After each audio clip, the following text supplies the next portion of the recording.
So this man, the man that we call Krishna, grew into such a multi-dimensional figure. The way he handled every aspect of his life, as a playful boy, as a lover, as a kingmaker, as a statesman, as a warrior, every role that was given to him, with how much flair he played these roles is just unbelievable. All of it happening in one man. He crisscrossed the country any number of times, wanting to establish dharma. And once this beheading of Kamsa happened, people said, "You must be the king. Because you have killed the king. You are the only person to be a fit king for this kingdom. You must become the king." That was the people's choice. Krishna said, "No, I have no intention of becoming a king. The rightful person to become a king is Kamsa's son, but because of his incapabilities, I will appoint Pradyota, the chief, commander-in-chief of the army right now, who is also a Yadava chief. We will appoint him as the king." So he appointed Pradyota, who was against him all the way. Constantly Pradyota opposed Krishna, and he was part of the assassination plots. But he appointed him as the king because he saw him as a just man serving his king, committed to his country. Out of that he did whatever he did, so he made him the king. This completely changed the depth of what this man is. A 16-year-old boy slays the king. When he gets the opportunity to become a king, he chooses the right person for that and installs him as the king and walks away from that. This established him as a true leader. By the time he was 30, he was established as an absolute power, but he never became a king. Many people offered their kingdoms and said, "You become the king, you become the emperor." He never chose to be a king. He just remained an arbitrator for all the kings and continued this, but never he himself took the position of a king. He was acknowledged as Dharmagupta, that means the emperor of dharma, but no kingdom. He was made the emperor of righteousness, but he had no kingdom of his own. Never did he rule any kingdom, though he had the power and the capability to do that. So now he is 16 and all this has happened and he's hugely established as a leader. But the Guru Gargacharya came and said, "Now, for what you are destined to be, you need education. You have everything else, but you need education. You have to go through a certain discipline. So, you become the student of Sandipani." And Krishna went with Sandipani. He was initiated into Brahmacharya. When he was initiated into Brahmacharya, there were few other princes there and also Balarama. Balarama went wherever Krishna went, just one step behind Krishna all the time. So they laughed and said, "How can you become a brahmachari? You have lived such a playful life, a very promiscuous life you have lived. How can you become a brahmachari?" Krishna said, "I have always been a brahmachari. In certain situation I did what I did, but I am a brahmachari and now you will see I will take this vow and fulfill it absolutely." So he lived as a brahmachari for 6 years as a disciple of Sandipani. This is a traveling school.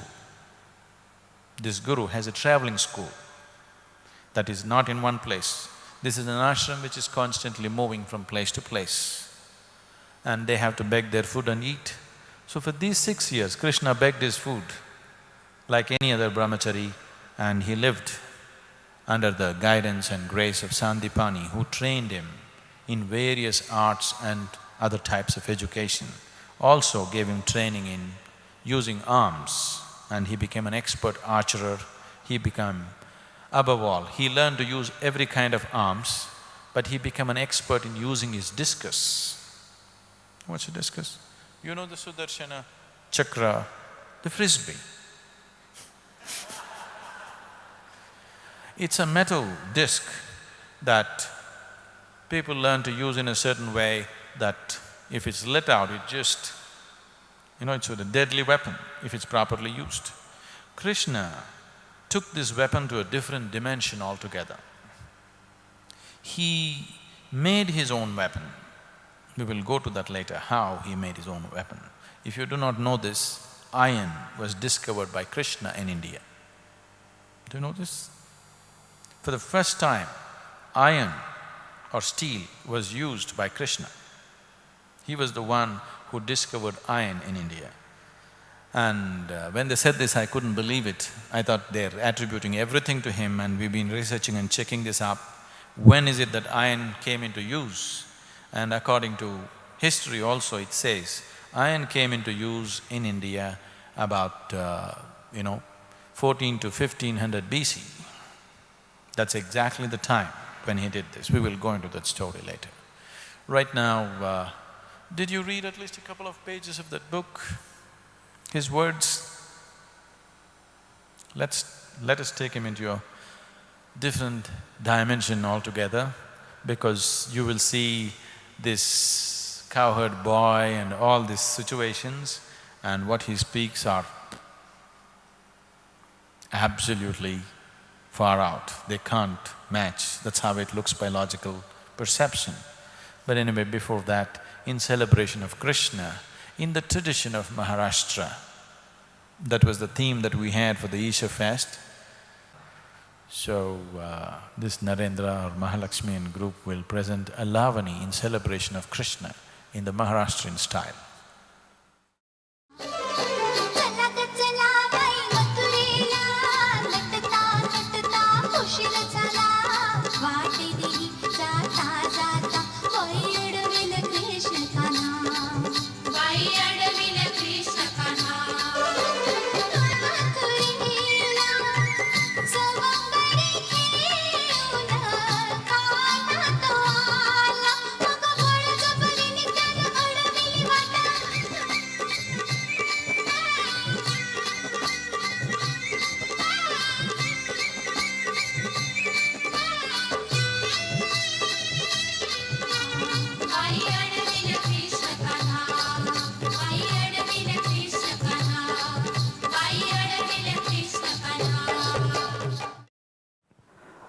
Sadhguru, you said even Shiva had to go as a woman to meet Krishna. Yes, so you should also borrow some. The ladies, I'm sure they're willing to. No, my question is, what's wrong with men that… What is? What's wrong with men? What's wrong with men? Yeah. Nothing wrong with men or women for that matter. But when they get too identified with their manhood or womanhood, everything is wrong with them.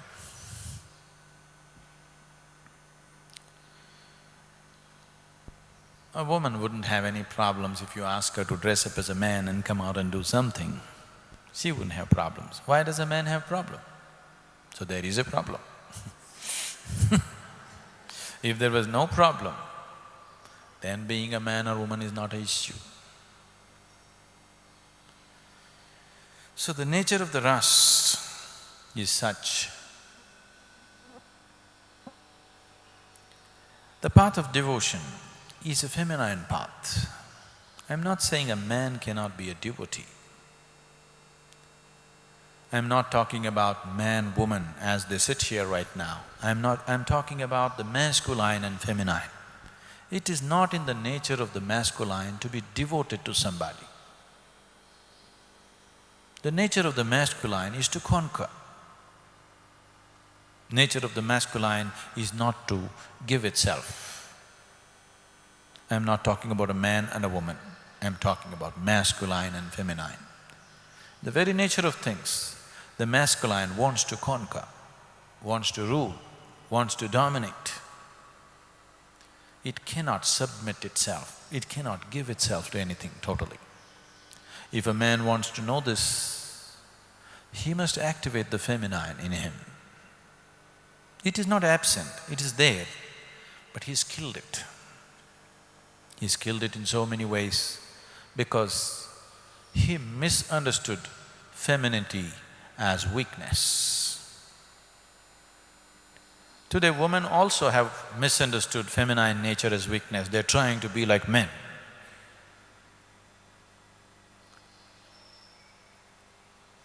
It is not a question of weakness or strength. Your idea of weakness and strength has come from a very crude physical existence. Yes, if you go physically, definitely a man is stronger, no question about it. I do meet a lot of stupid women who claim, "You are also strong, look at my muscle." That's a foolish way of strength. Only if your understanding and perception of life is too physical, you would think man is strong, woman is weak, the weaker sex. Because your perception of life has been so totally limited to the physical. Because of this, you are considering masculine as strength, feminine as weakness. If your perception of life had gone beyond the physical, you wouldn't see masculine and feminine as strength and weakness. You would definitely see it as two ingredients to make life happen, without which there is no possibility. Because for a long time, from the caveman's time, through all this, if you look back on the history of the world, it is full of battles and struggles and wars and exterminations and genocides and all these crusades. Because we kept the whole world so physical and always survival, naturally man dominates. The masculine will definitely dominate when there is strife-like situation, when survival is the issue. The feminine can flower only when there is a stable situation, something more than the physical is happening in the living situation.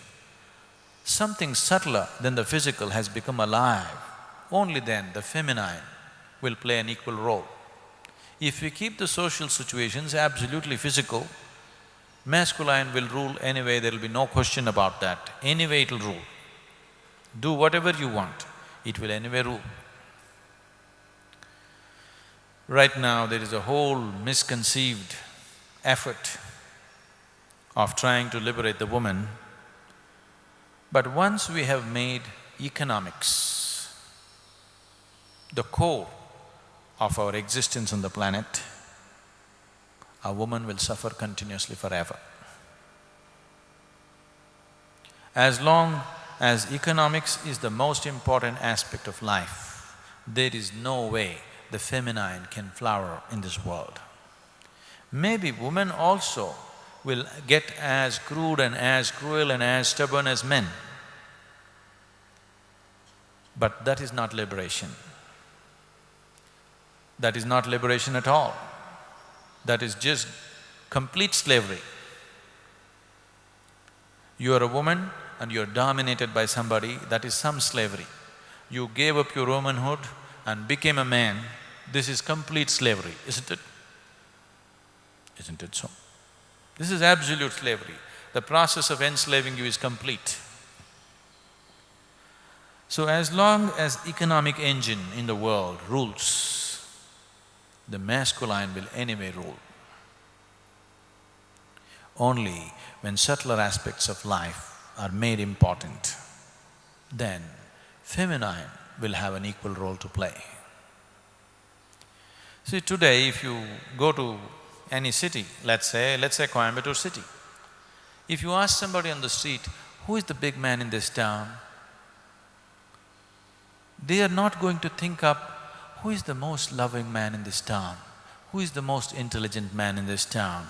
Who is the wisest man in this town? Who is the most meditative one? Not at all. Who is the most loving one? Not at all. But who's got the maximum money? He is the big man in the town, isn't it? So it's gone deep into people's psyche. The economics is ruling. As long as economics is ruling, grabbing and fighting is the way. I'm not saying you have to ignore economics, we have to handle it, but it need not be the ruling factor in our lives. Money and economics need not be the ruling factors of deciding who you are on this planet. It should not be. As long as it is, the feminine can never flower. The subtler aspects of life can never touch you. So, what's wrong with a man? Nothing wrong. We were fighting a battle, we need a man. If we want to do something hard in the world, we need a man. If we want to push that boulder, we will call men, not women. But now we want to dance gently and melt, so we call women. If I want to move that boulder, I'll call you, Sharavanam. Do you have enough muscle for that? I won't call woman. I'll definitely call men, because woman will be a nuisance. You don't like it? You are. If you want to move that rock and you call all these women and try to move that rock, they will be a huge nuisance because you will see what kind of nonsense they'll come out with. Then you call men. If something has to be done in a certain way, men are needed. If you want something else gentle to happen, you need a woman. If you don't become versatile enough within you that you can activate the masculine and feminine in you as it is needed in your life, you will be a lopsided human being. So when I say you must become a woman, I am not asking you to go for a sex change operation. We'll come to a story like that. There was somebody who wanted to go through sex change in Mahabharata. We'll come to that later. I'm talking about bringing out the feminine in you. It's not absent, it is there, but you kept it suppressed. It's time to activate it, otherwise you will never know the gentler aspect of life. So feminine symbolizes that. Feminine represents that. If you don't allow it to blossom within you, you will just live constantly thinking about survival and survival and survival. People have made millions of dollars for themselves, crores of rupees for themselves, still they're thinking survival, isn't it? Do you see men doing this all the time? It's the women who are blowing up the money and enjoying the money.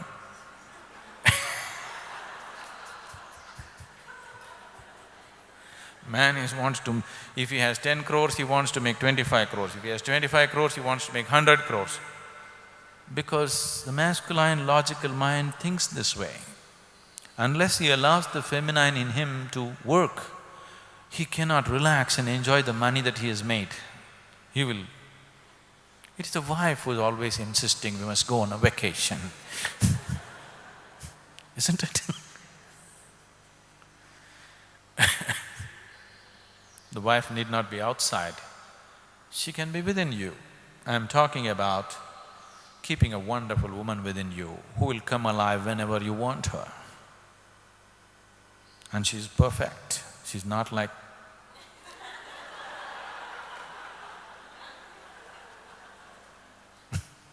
changing people overnight. People expect transformation to happen overnight. That reminds me, once it happened, Shankaran Pillai migrated to Ireland.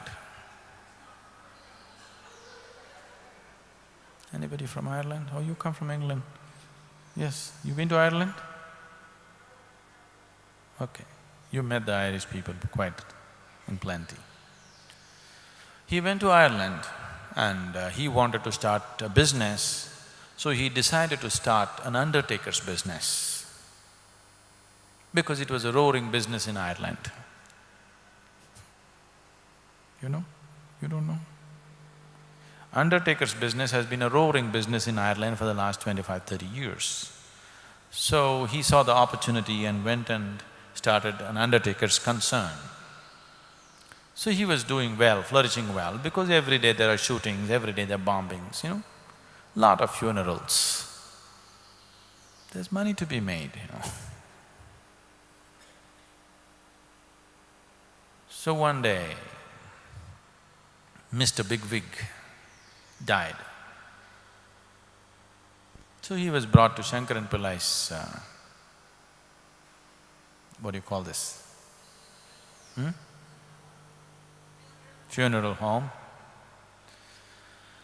And he prepared Mr. Bigwig, dead Bigwig, properly, dressed him in a green-colored three-piece suit, put on a right kind of makeup for him, made him look really nice, and had him ready. And he had also another customer. All his customers are dead, you know. We had also prepared him in a blue suit, and Dolly Bigwig, Mrs. Bigwig, Bigwig's wife, Dolly Bigwig came and she looked at dead Bigwig and said, "Oh, isn't he looking wonderful? He looks so blissful." Shankaran Pillai, running a funeral home means this is one thing, you never argue with anybody. Whatever they say, you say one more thing than what they say. Shankaran Pillai said, "Absolutely, he looks blissful. I think I see a tinge of ecstasy in his face. It's just one thing." Dolly Bigwig said, "What is it?" He's eager to satisfy the customer. Said, Mr. Bigwig would never wear a green suit. That's not his color. He would look so much better in a suit like this. She pointed out the next one, which was wearing a blue suit. "Oh, that's no problem, just give me 5 minutes. We will change him into a blue suit. You please sit outside."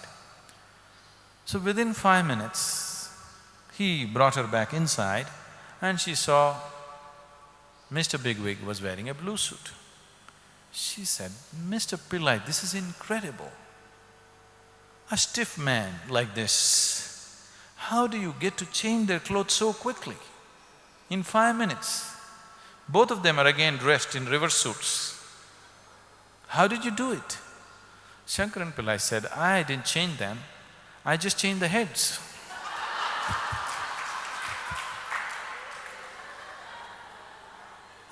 Transformation, you know.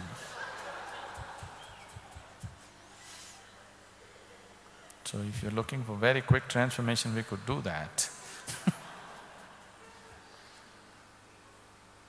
So, Saravanan, being a woman, if you want you can borrow clothes, but don't take off your head and try to put a woman's head, or worse, the body.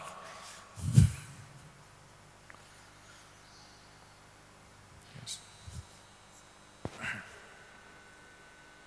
Sadhguru, you spoke about Krishna's ascension to that mountain where his personality changed completely. Shall I repeat what I said? Please, I heard it. You heard it. You had a similar experience yourself.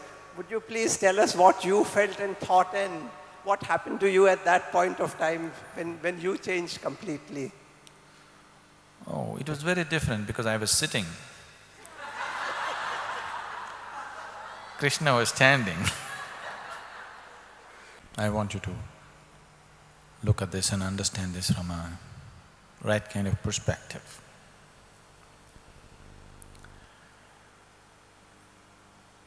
These things can be easily misunderstood because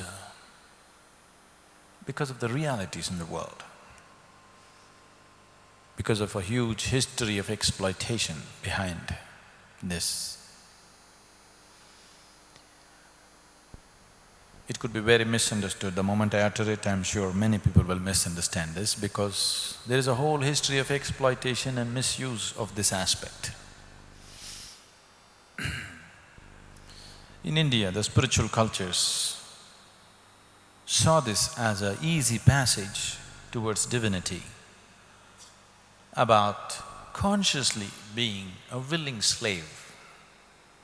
You will see, those of you who come from outside the country must have noticed, you might not know the meaning.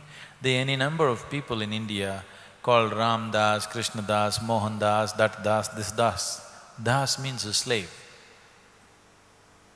Why would a man want to call himself a slave to somebody. It's against everything that you can think, isn't it? But you have heard, you met many Ramdases, Mohandases, Krishnadases. They are willingly saying, I am a slave. This is a feminine culture because it is natural for the feminine. The feminine is fulfilled only in giving itself. A masculine is always seeking fulfillment in terms of possessing, in terms of conquering. But a feminine is always seeking fulfillment only in surrendering and giving. This aspect is distorted and misunderstood because of social realities of exploitation and misuse. If there is no risk of misuse, it will be an absolutely wonderful thing for you to be somebody's slave. If there is no possibility of misuse, if the possibility of misuse is removed, then being somebody's slave will be an absolutely ecstatic thing, especially for a woman. And so for a man too, because half of him is a woman.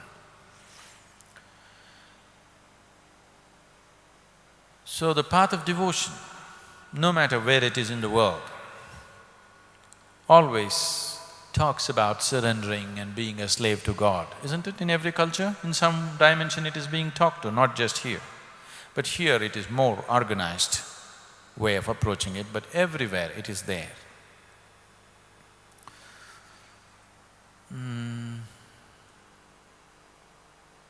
People around Krishna again and again took vows, I want to be your slave. The gopis always celebrated their slavery to Krishna.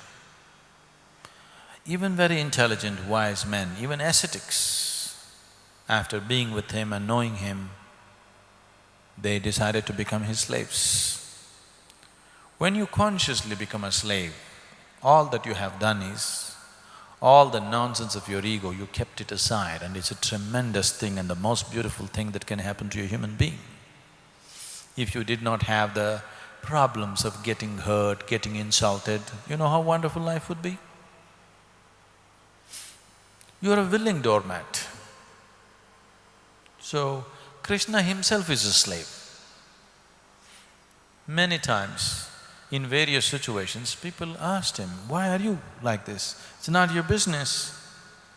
Somebody is doing some nonsense, you go there, reach out to them, sit down with them and all this. Why? This is not your business. You can do this, that, you're a chief.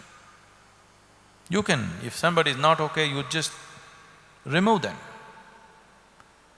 Krishna openly said, I am not here to rule them, I am here to be their slave. So that culture of being consciously a willing slave to him evolved around him because he himself was the number one slave, willing to live his life for somebody else. So as a part of that, we just wrote a little song that right now they will give music to.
When certain people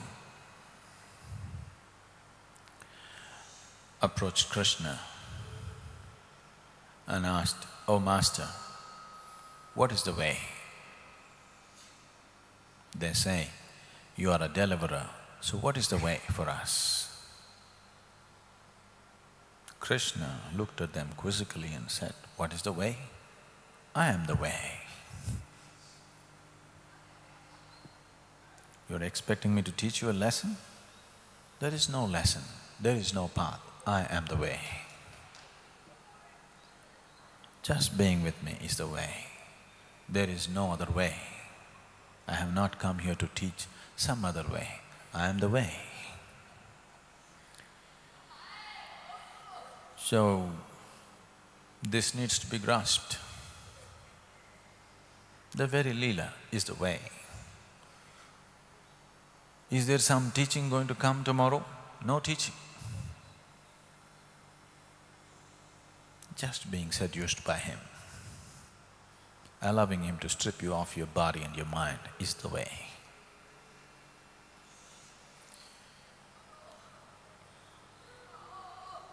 That's why I told you that you must be feminine. Being a woman is not enough, you must be feminine. You know, they insisted even Shiva should wear even Shiva should come like gopi. Even today on the banks of Yamuna, they established a temple for Shiva which they call as Gopishwar, where for the linga they tie a sari around him in the evenings. Because in the evenings, once the sun sets, he is dressed as a gopi. The tradition is still maintained in Gopishwar, where still he wears a sari.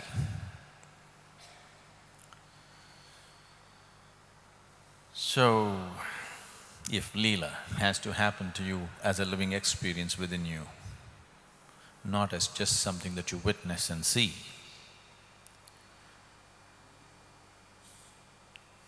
what's needed is, you're not trying to get somewhere, you're just willing to play totally, simply willing to play. The whole idea and the whole process of what Krishna did was to celebrate the ordinary. We were talking about this. He made a revolution at the age of 15 in his village by shifting a traditional worship of Indra, what was called as Indrotsav, a great sacrifice that's been happening for hundreds of years, and made it into Gopotsav, about celebrating the simple and ordinary things around you, the food that you eat, the cowherds, the cows, the trees, the hill. It's about celebrating the ordinary, just the way life is. So, don't sit there waiting for a teaching. There is no other way. This is the way, to simply be here. Allow yourself to melt away with the process. Leela is the process by itself. There is not going to be any teaching. If you categorize something that we do in the next few days as a teaching, that's because you're just an utter fool. There's no other reason. If you think Gita is the teaching, you're just a fool, you didn't get Krishna. Gita is not the teaching. Gita is just a certain type of exhalation from Krishna. Carbon dioxide. That's why I never read it. Because I took Krishna as my inhalation. I am not interested in his exhalation. When he exhaled, Gita happened. When he inhaled, the gopis happened. The Leela happened. So he is a living celebration. He lived as a celebration. Even if he was in war, even then, he went up fully dressed with a peacock feather. He's not a vain man but he's absolutely committed to make every aspect of his life into your celebration. Every aspect of your life, his life into your festivity. He will not make anything into a drab process. Teachings.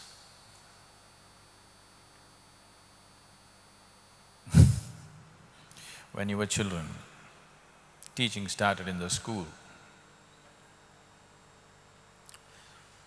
Of all the things that were happening in your life at that time, at the age of 5, 6 or 7, the dullest thing that was happening was the school and the teaching. Isn't it so? At least for most of you it is true, isn't it?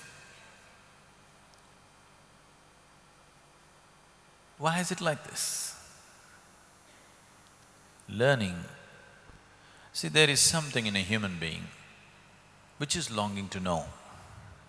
When this longing to know is fulfilled, he must be very joyful. But that's not happening. So something is wrong in the way we are approaching the very process of life, isn't it?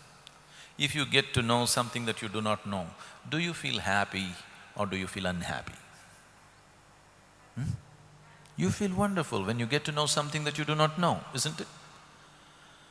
So if school was about knowing something that you do not know, you must have been ecstatic. Every day somebody is giving you something that you do not know. But that's not happening. I remember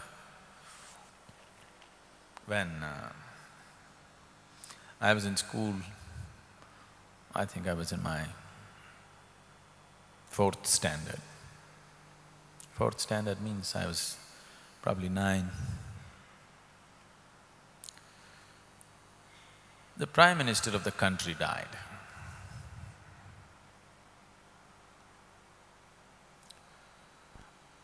I remember when the news came on the radio, there were no televisions at that time, my father broke down and cried.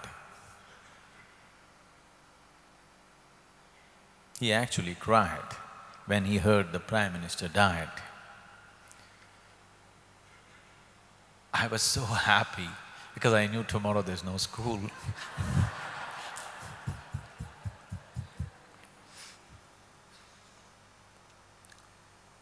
And 2 days there was no school. I was doubly happy. Because somewhere we have always, in our logical minds, we have made it this way. If something has to be worthwhile, it has to be delivered in the drabbest package possible. Most horrible way it must come to you. If it comes packaged beautifully, maybe it's not of any great value. As far as education and teaching and spirituality is concerned, this has always been the mindset of too many people in the world. It must be dead, serious and grinding and take your life, then only. If you eat properly, eating 3 times a day, all these things, definitely I don't think you're spiritual. Dressed up, decked up like this, I'm 100% sure you're not spiritual. If you sat here in a loincloth or clothes made of bark or deer skin, and if I could see all your ribs, there must be something spiritual about you. It's happened again and again and again in the world. So people during Krishna's time looked at him and said, "Is he God? He's a smiling rogue."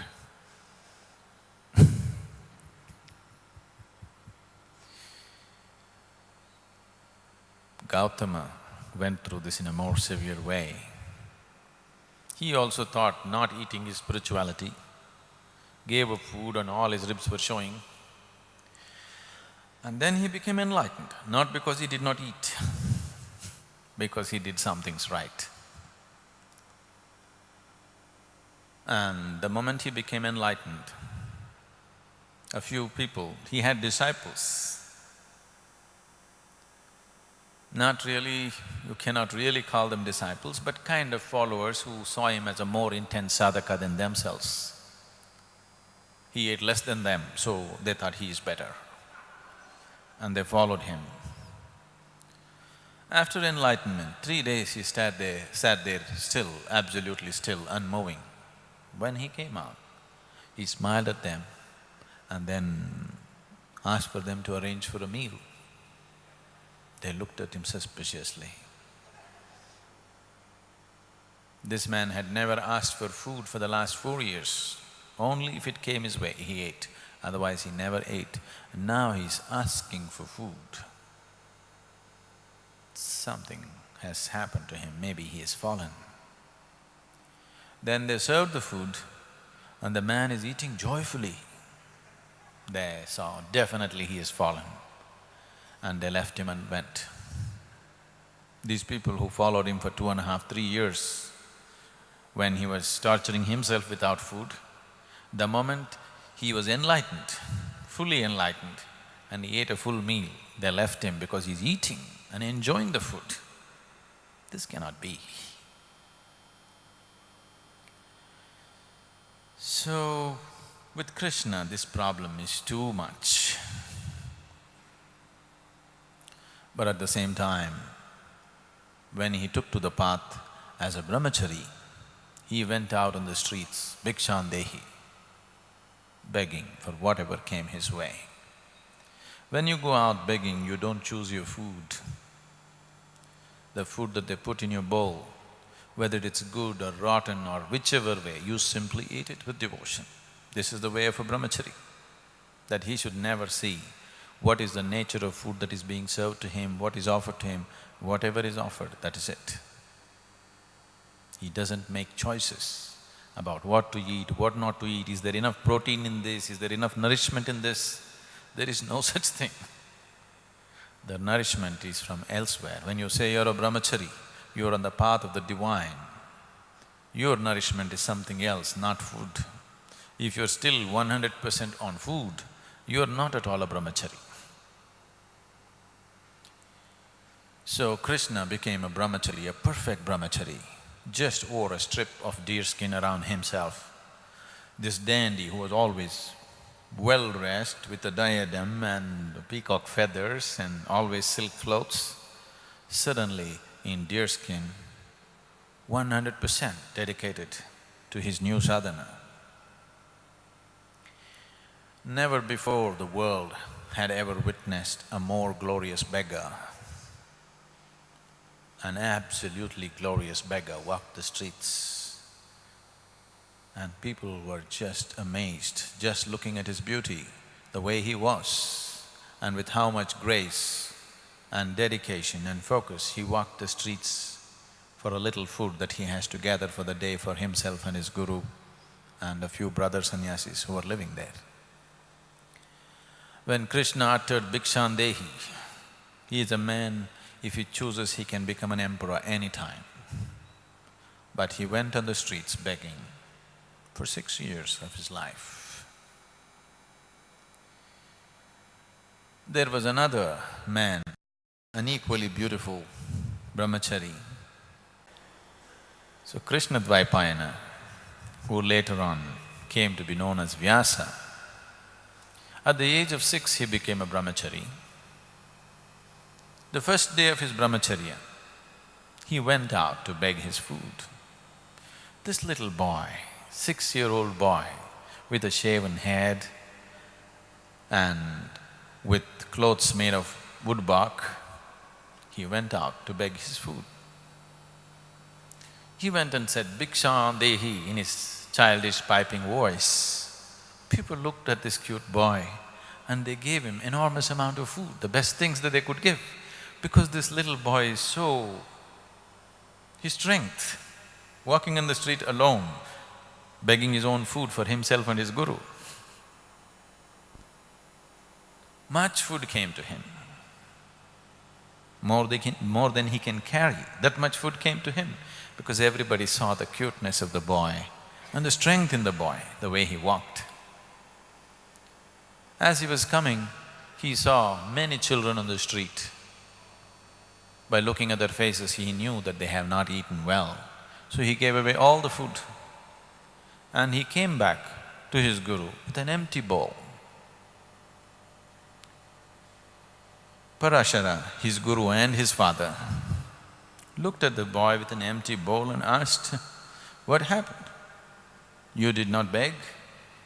Or nobody gave you anything? What is this? You come with an empty bowl." So he said, "They gave me food, but I saw these little boys who had not eaten, so I gave away all the food."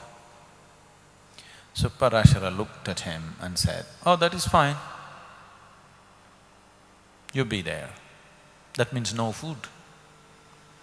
A 6-year-old boy, but he sat there determined and continuing to go through his learning process. This happened day after day, and the boy never ate.